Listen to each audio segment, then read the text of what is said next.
Muy buenos días, querida congregación. Nos encontramos en la meditación número 32, hoy día 1 de diciembre del año 2022. Quiero saludar cordialmente a todos mis hermanos y hermanas que se encuentran acá en la ciudad de Pamplona, País Vasco, Noruega, Francia. Y por supuesto también dar la bienvenida a todas aquellas personas que están escuchando por primera vez esta meditación.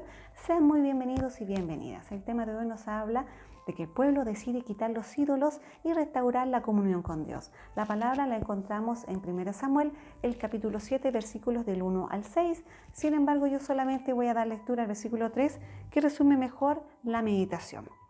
Habló Samuel a toda la casa de Israel diciendo: si de todo vuestro corazón os volvéis a Jehová, quitar los dioses ajenos y a Astarot de entre vosotros y preparar vuestros corazones a Jehová, y solo a él servir, y os librará de la mano de los filisteos.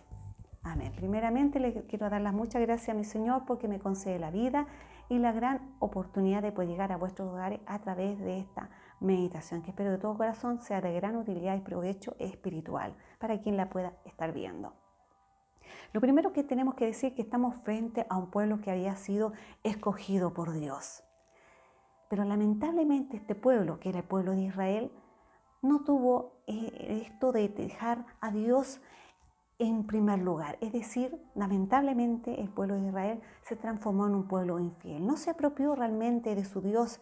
Nuestro Dios no lo hizo solamente suyo, sino que lamentablemente empezó a agregar otros ídolos dentro de él. Fue como hablar de una relación conyugal, podríamos decir que el que falló en este caso fue el pueblo de Israel, porque lamentablemente las tres cosas que tenía que haber realizado, la fidelidad, la exclusividad, la lealtad a Dios, realmente no pudo realizarlo de manera fiel, sino que se transformó en un pueblo, todo lo contrario, infiel, porque empezó ahora a adorar otros dioses, que empezó a incluir dentro de su adoración y le quitó el lugar, el único lugar a Dios, se lo empezó a reemplazar por otras adoraciones a otros ídolos.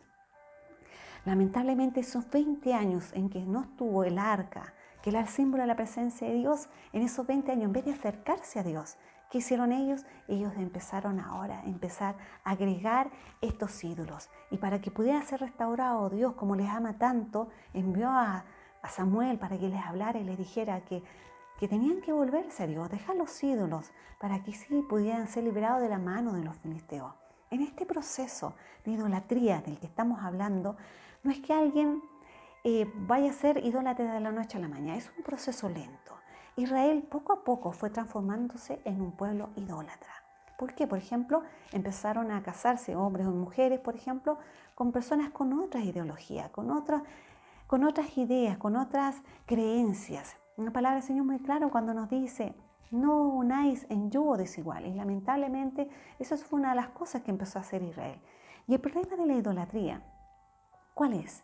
Es que lamentablemente el cristiano, aquel que ha conocido a Dios, aquel que ha conocido a nuestro Señor Jesús, ¿qué pasa? Que empieza a dominarlo, empieza a enseñorearse, empieza a ejercer dominio sobre el cristiano y empieza ahora a robar la voluntad nuestra y empieza a terminar sometiéndolo.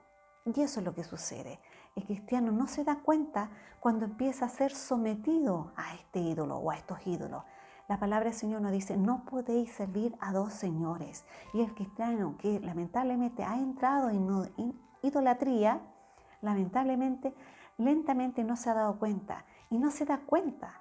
Él es incapaz de darse cuenta que está mezclando a lo mejor su fe con otras creencias, mezclando a lo mejor esa creencia que tenía en forma fiel a Dios, empieza ahora a mezclarla. Y esto es lo que a Dios no le agrada, porque empieza a transformarse poco a poco en un cristiano que empieza a apostatar y que empieza a ser un cristiano infiel, que empieza a ser desleal con Dios. Recordemos a Salomón, que lo tenía todo, y sin embargo, ¿qué hizo él? Empezó a hacer que los ídolos de las mujeres que él tenía empezaran las personas a adorar ahora a estos ídolos, siendo que él sabía y conocía a Dios. Miremos en el caso todo lo contrario a nuestro Dios. ¿Qué hace Dios? Es fiel con su pueblo Israel y siempre fue fiel hasta el día de hoy y siempre lo va a ser, porque aunque nosotros seamos infieles, Él permanece fiel. Por lo tanto, Dios es todo lo contrario, es fiel.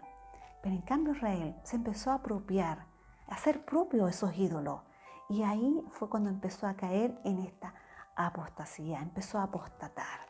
¿Y qué pasa entonces? Que empezó a dejar esa lealtad, esa exclusividad, esa fidelidad a Dios, y empezó ahora a reemplazarla, y empezó a quitar del lugar donde estaba Dios y empezó a colocar lamentablemente a otros ídolos. Y empezó a pasar lo que pasaba en Oseas, donde es comparado Israel con esa mujer adúltera, en Oseas capítulo 2. Y así, por esas razones, en Apocalipsis capítulo 2, versículo 4 nos dice: pero tengo una sola cosa contra ti, que has dejado tu primer amor. ¿Y cuál es el primer amor? Nuestro Dios. Y muchas veces no nos damos cuenta, somos ciegos, o sordos también incluso, porque aunque nos digan y aunque veamos y no nos damos cuenta, que estamos lamentablemente teniendo dioses. Aparte de nuestro Dios, estamos teniendo otros dioses. Y muchas veces le hacemos más caso a esos otros dioses más que a nuestro Dios. La pregunta que quiero dejar y que quiero dejarme también a mí es la siguiente: ¿adoramos solamente a Dios en forma exclusiva? ¿Le somos totalmente leales a Dios? ¿Le somos totalmente fieles a Él? ¿O hemos dejado en nuestro corazón, empezado a incluir otros ídolos sin darnos cuenta? No me refiero a las estatuillas, no me refiero a otros ídolos, no quiero darles los ejemplos, sino que quiero dejarles pensando con esta pregunta abierta para que cada uno se la pueda responder en su hogar. La palabra decía: el pueblo decide quitar los ídolos, dice, y ahora dice, y restaurar la comunión con Dios. Por lo tanto, ¿necesitamos restaurar la comunión con Dios? Si esa es nuestra necesidad, tenemos la posibilidad de volvernos a Dios y realmente hacer lo que dice Cantares: yo soy de mi amado y mi amado es mío. Espero que esta sea una meditación que les sea de utilidad y nos vemos, o pueden ver la próxima semana, la nueva meditación, y el Señor nos ayude a cada uno. Amén.